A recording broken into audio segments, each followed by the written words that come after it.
We're going to go to Jonah 1 today in the Old Testament, a book that is a short book, maybe a familiar book, but maybe you haven't read it in a while, or maybe you've never read it. And we're going to look at the first couple chapters of that today. And let me say this. The thought that we've been going through is why we worship. Why do we worship? Why do we do this every Sunday morning? And I want to say to some of you today, what we're going to talk about today may be the most needed thought or theme about worship that you will have this day. And it may not be that today is the day you'll need it. It may be that a week from now or 2 weeks from now you'll need it, but someday soon. And I would tell you, I just want to caution you, this goes for every week, but I want to say this to you as a word of warning and as a word of exhortation. The enemy of your soul, you know we have an enemy that would love to destroy your soul, right? The enemy of your soul would love for you to miss this. He would love for you to ignore it, to be distracted instead of tuned in, to dismiss this, to feel far away from it, to forget about it when you walk out the doors. So don't. Let God speak to your heart. Because someone here or someone who's listening to this is stuck in life and can't seem to figure a way out of being stuck. If you're in a dark place or a bitter place or a place of hurt, or a place of sinfulness, a place that is something you need to break free from and you haven't seemed to be able to break free, I think there is really a message of hope for you this day. So we're going to talk about why we worship. And as I do that, I think about some of the things in my own experience as I grow older. Back in high school, I went to a church that we had a youth group and all the normal youth group things, but we had this other thing, and some others who were part of the church would probably remember better than I do, but I don't know exactly how this came to be, but we had a thing called Boys Fellowship, and it met once a month on like a Friday night, and I don't remember almost anything that we talked about at Boys Fellowship. I don't remember much about it, but I remember one thing from Boys Fellowship. It was a game that we played called Mat Ball. Because we took wrestling mats and we hung them on the concrete block walls of this gymnasium with concrete poured floor. And the mats were our goals. And you took a ball and you had to hit the ball on the mat. The only rules of the game, there were only two, were you scored when you hit the ball on the mat and you could only take 3 steps with the ball. Literally, that was the only rules that we had. So that sounds like a civilized game, right? It was not a civilized game. It was, for every time that I can remember, we played at Boys Fellowship mat ball, it was pandemonium. It was, Lord of the Flies. It was, survival of the fittest. It was crazy. And so we basically played in this concrete gymnasium, tackle football for an hour, and there was no, mercy shown or asked for. We bounced off of each other, tackled one another. I remember one of the bigger guys having 3 or 4 guys jump on him because he couldn't decide what to do with the ball and take him to the floor and rip the ball out of him and a knee to the face. And it was crazy what we did. So when we got done playing the game, we were a little bit sore and a lot smelly, And then the next day we got up and we went about our business because we were in high school. You know what I mean?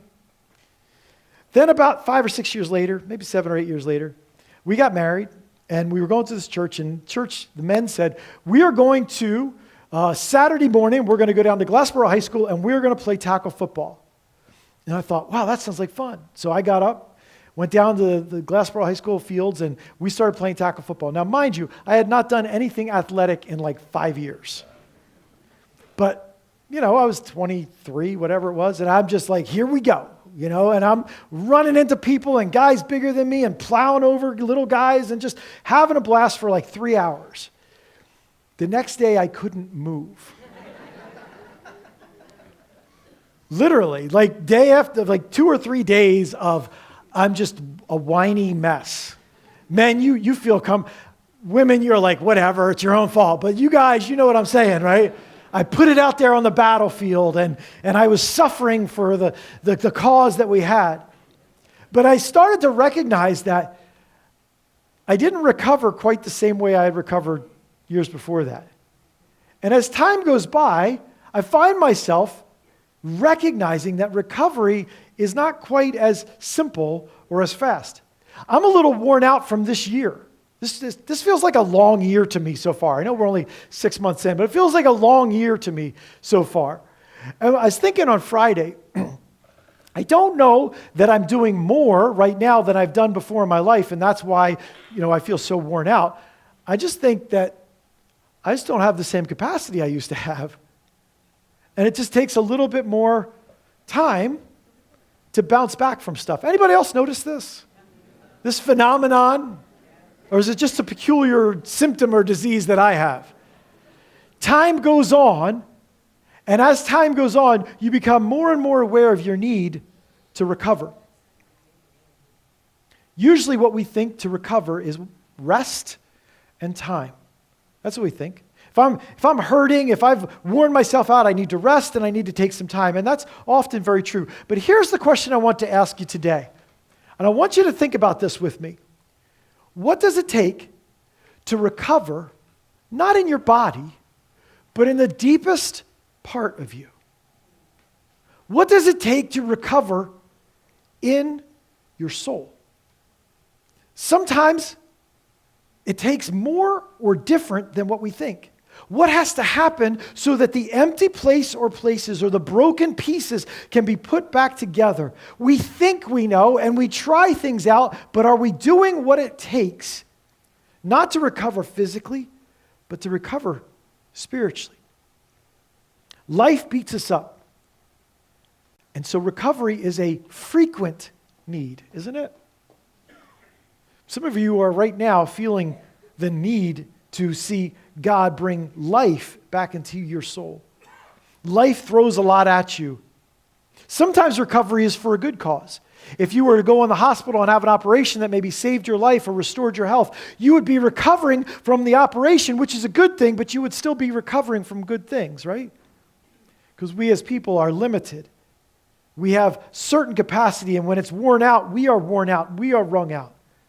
But I would say for me, and I don't speak for you, but I would guess some of you are like this, most of the time, my recovery need comes because of choices that I've made and actions that I've taken.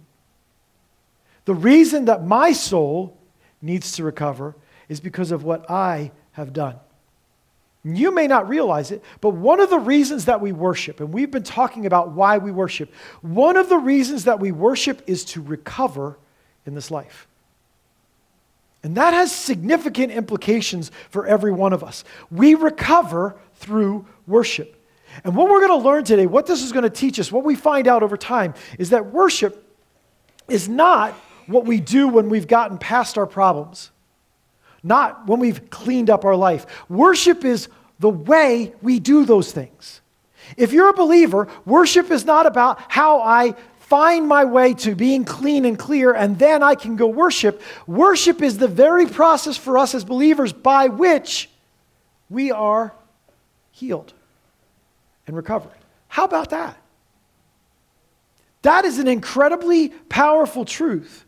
Over and over in Scripture, we find people who find themselves in a mess, oftentimes of their own making, sometimes dumped into their lives, and the response that brings healing and hope and recovery to them is worship.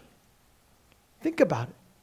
The Apostle Thomas, I'm not going to believe. We call him Doubting Thomas. I don't think Jesus is alive. I think you're making this up. I don't think you guys are right. He sees Jesus next week, and what does he do? My Lord, my God. He worships. We see David, when he falls into sin, how does he recover? Psalm 51, he worships.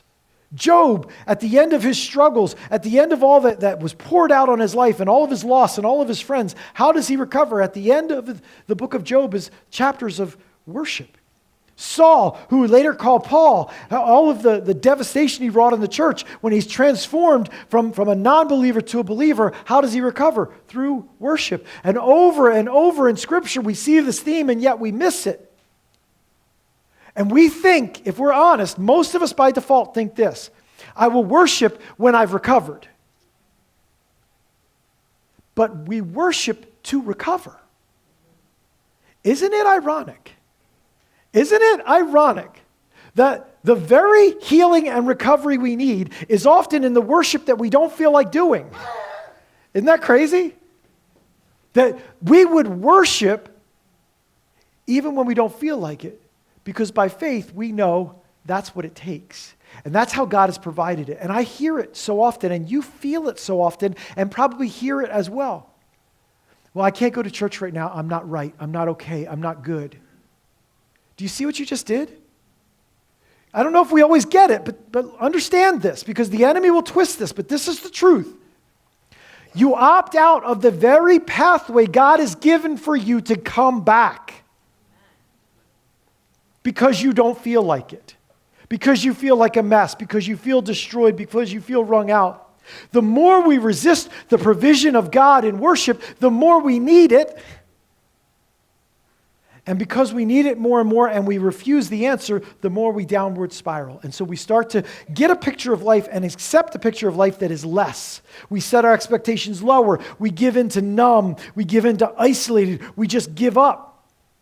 And so that's why we're going to go to the book of Jonah here, because we're going to look at one example of recovering in worship in the story of the man named Jonah. Now, as we read Jonah, this is a little bit of a bigger picture thing about this book, kind of Bible study-ish here.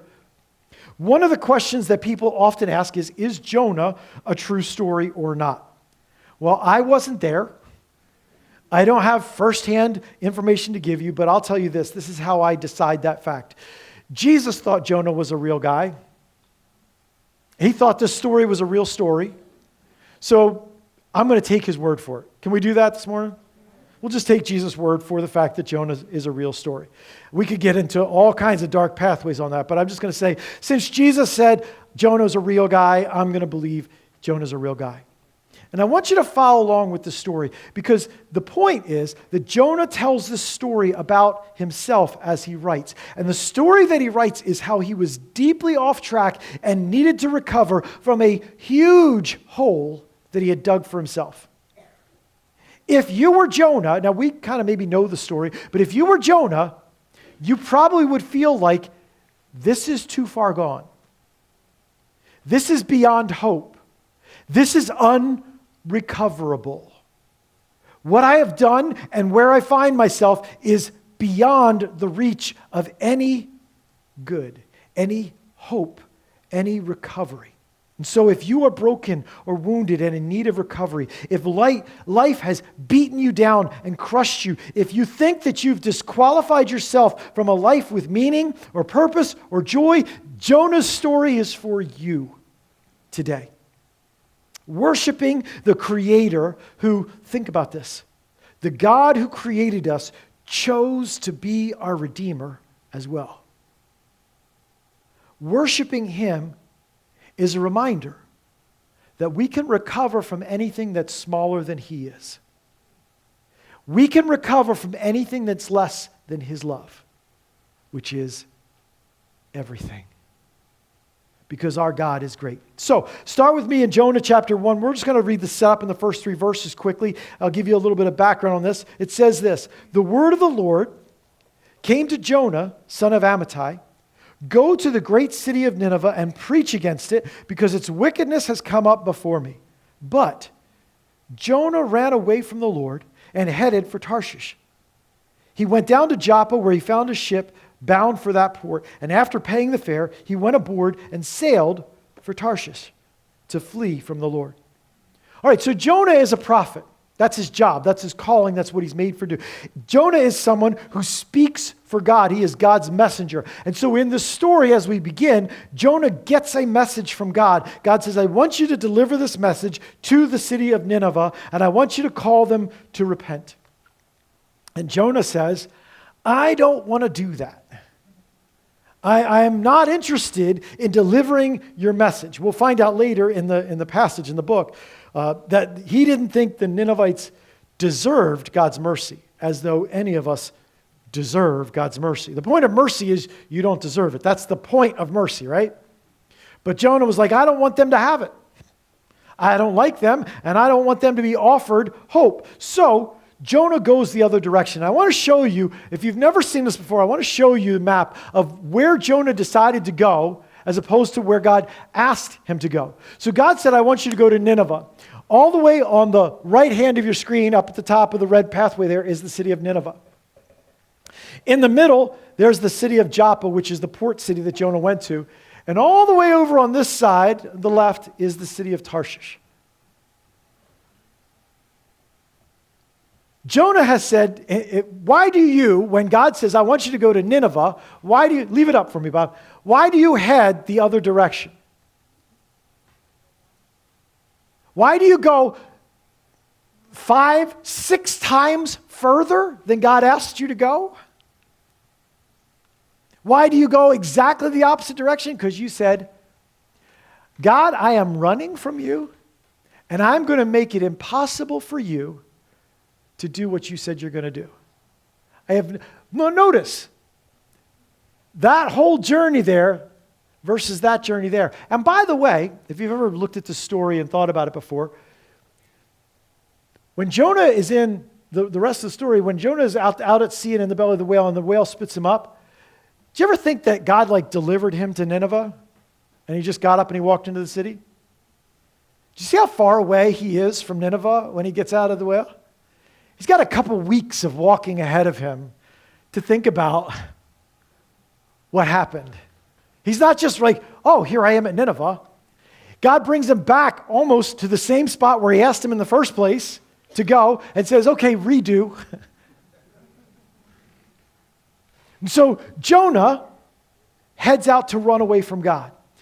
He runs as far as he can go in the opposite direction because God has a plan, and Jonah says, no. He decides that he's going to make it impossible for God to do what God said he was going to do. And so what happens? Keep going with me in Jonah chapter 1, verse 4, down through the end of the chapter. It says this, then the Lord sent a great wind on the sea, and such a violent storm arose that the ship threatened to break up.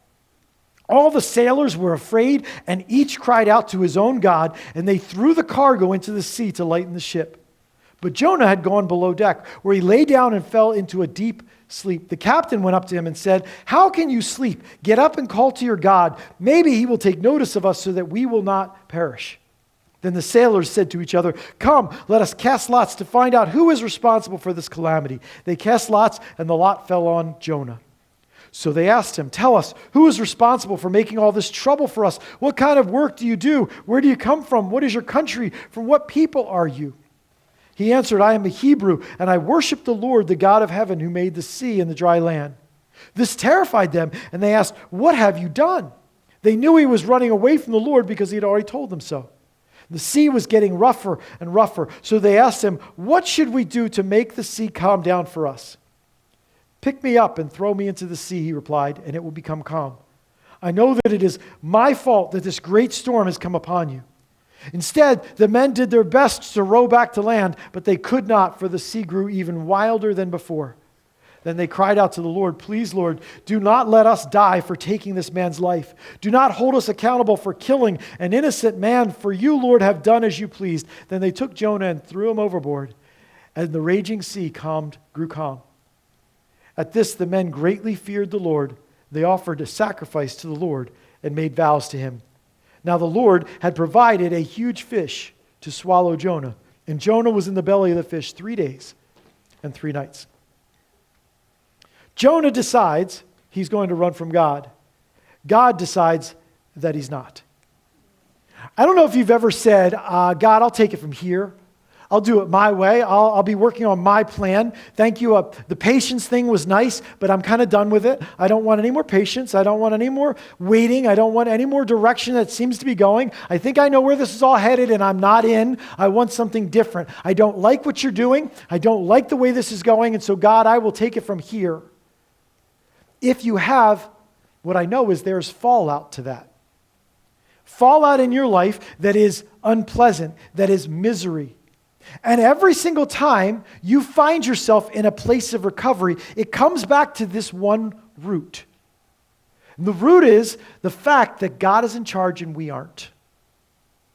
When I find myself in need of recovery, it comes always back to this one theme. God's in charge, I'm not. And instead of trusting that or falling in line with that or surrendering or submitting to that, I have rebelled against that and moved a different direction. I've tried to create a plan for my life outside of God's work and God's will.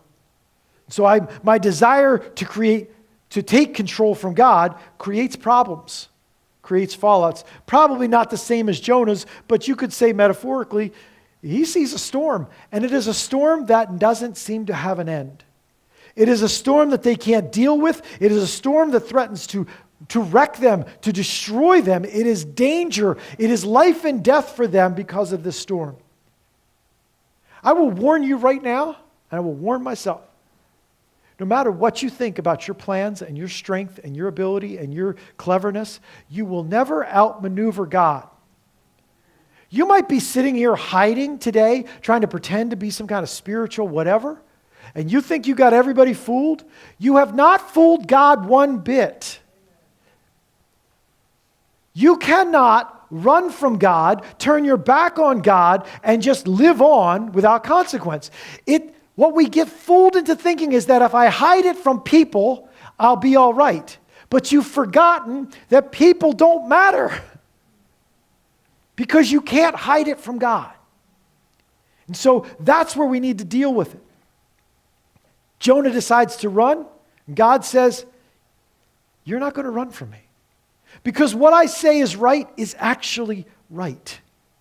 Even when you want something different, even when you don't understand, even when you decide to go your own way, God's way is still the right way.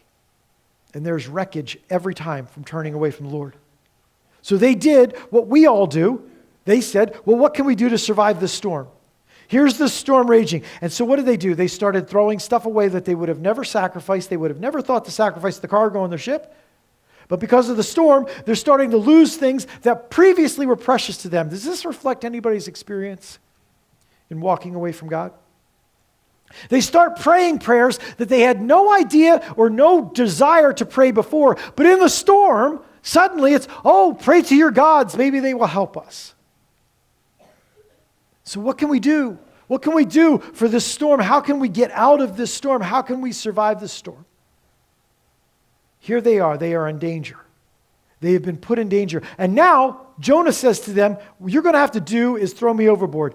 He asks them to do something that they clearly don't want to do because they don't want to live with the guilt of killing someone so that they could be safe. All of this because Jonah decided to run from God. And as far as they know, at the end of chapter 1, they don't know about a great fish. As far as they know, they are safe. But Jonah died at their hands so they could live. When we run from God, it makes a mess, doesn't it? And it puts us in a place where we desperately need to recover. So this hopeless place, I don't know if you've ever been in a place this hopeless, but if you can imagine, you are in a great fish's belly, under the sea, no idea where you are, no control of your life. There's not a more hopeless place that has ever been, besides maybe death, that I can imagine. How about you? That's as bad as it gets, right? That's as far as it goes. So any situation that you've been in your life that feels like there's no coming back from this, this is too far gone, I refer you to Jonah. And yet, Jonah comes back from this. Jonah comes back from this. How? Well, that's chapter 2. So here's what we got. Well, let's look at what Jonah does that brings him back. In a manner of speaking, brings him back from the dead. So much so, as a manner of speaking, that Jesus actually uses that story to predict his own death and resurrection. Because it's like coming back from the dead. And so I want to read what Jonah does at this ultimate moment of helpless and hopeless. What he does is worship. He worships. It says this, from inside the fish, Jonah prayed to the Lord his God. He said, in my distress, I called to the Lord, and he answered me. From the deep in the realm of the dead, I called for help, and you listened to my cry. You hurled me into the depths, into the very heart of the sea, and the currents swirled about me. All your waves and breakers swept over me. I said, I have been banished from your sight, yet I will look again toward your holy temple. The engulfing waters threatened me, and deep surrounded me. Seaweed, it was wrapped around my head. To the roots of the mountain I sank down. The earth beneath barred me in forever. But you, Lord my God, brought my life up from the pit. When my life was ebbing away, I remembered you, Lord, and my prayer rose to you, to your holy temple. Those who cling to worthless idols turn away from God's love for them. But I, with shouts of grateful praise, will sacrifice to you. What I have vowed, I will make good. I will say, salvation comes from the Lord. And the Lord commanded the fish, and it vomited Jonah onto dry land. Jonah comes back from this. And how does he come back from this? Worship. Worship is the pathway back from wherever you've lost your way.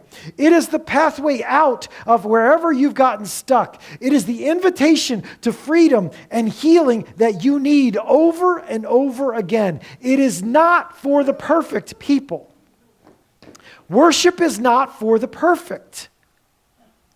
Worship, as we see here, is for the broken who need healing, the messes who need cleansing, and the mistake makers who need redemption. Anybody fall into that category? It is not when I've cleaned up, then I can worship. It is worship itself that drives me back to the place of redemption. It is not just for those who feel it, for those who are on a spiritual high. It is for those who are in need of recovery. And so, let me just ask this. Maybe you didn't get this as we read this, but why is worship the thing that does that? How does worship help us recover? How does worship do that? It seems like singing some songs can't possibly have that kind of effect, right? Coming together in church and singing a few songs, how does that get you out of that dark place back to Jonah's, from the hopelessness of the belly of a great fish in the bottom of the sea, to another chance to be used by God to see a great city saved? How do you get from there to there in worship? Is it just a magic, secret knock, open sesame, the secret path? What is it about worship that does that? And so as I looked at this prayer, and as you look at this prayer with me, let's see a couple things that happens here. Because what happens is, it puts your heart and soul back in the place it needed to be at the beginning.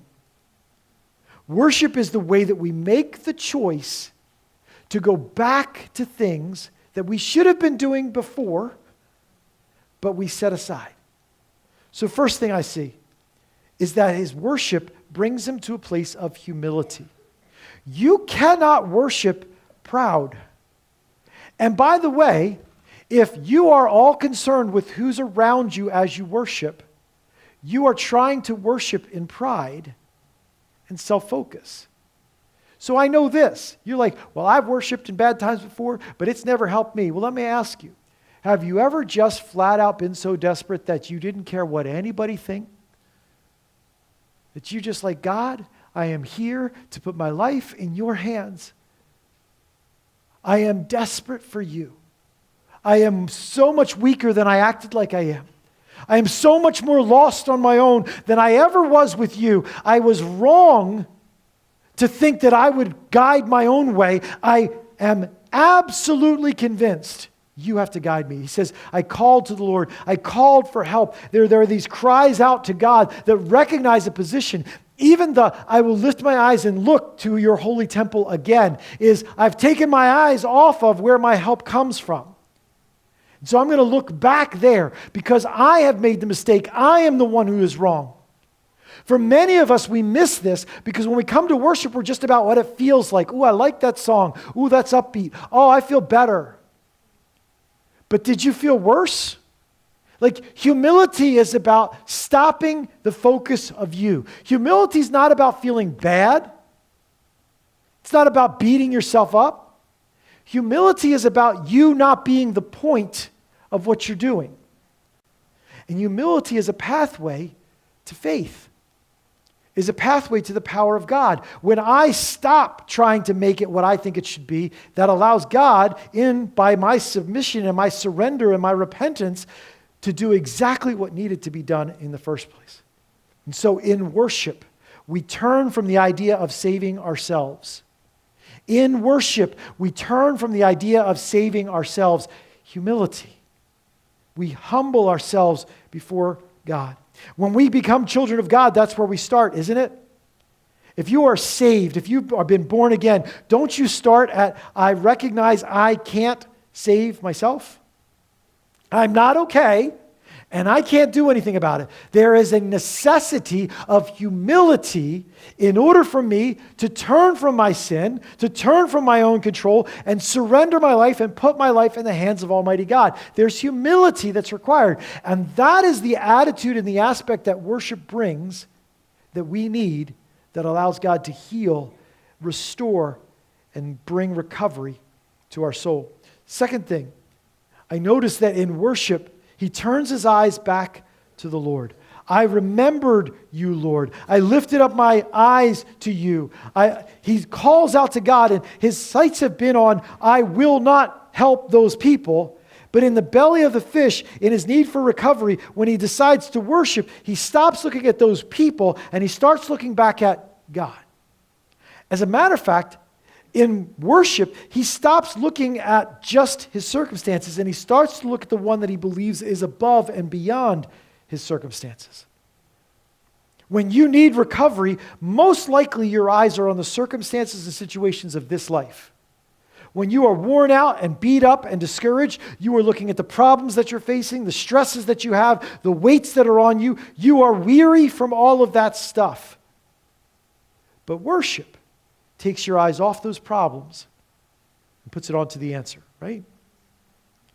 That is why worship brings recovery. Third thing I notice here, worship restores hope. He looks to the day that he is sure is coming, a day when God rescues him and gives him another chance. He says, I, with shouts of grateful praise, will sacrifice to you. Not in the belly of the fish, you won't, right? What's he talking about? I am confident that this is not beyond you. I will say, salvation comes from the Lord. What's he saying? God, it's too big for me. It's not too big for you. God, you are a saving God. You are a redeeming God. And I know that when I put myself in your hands, that you will rescue me, that you will set me free. I have hope in you.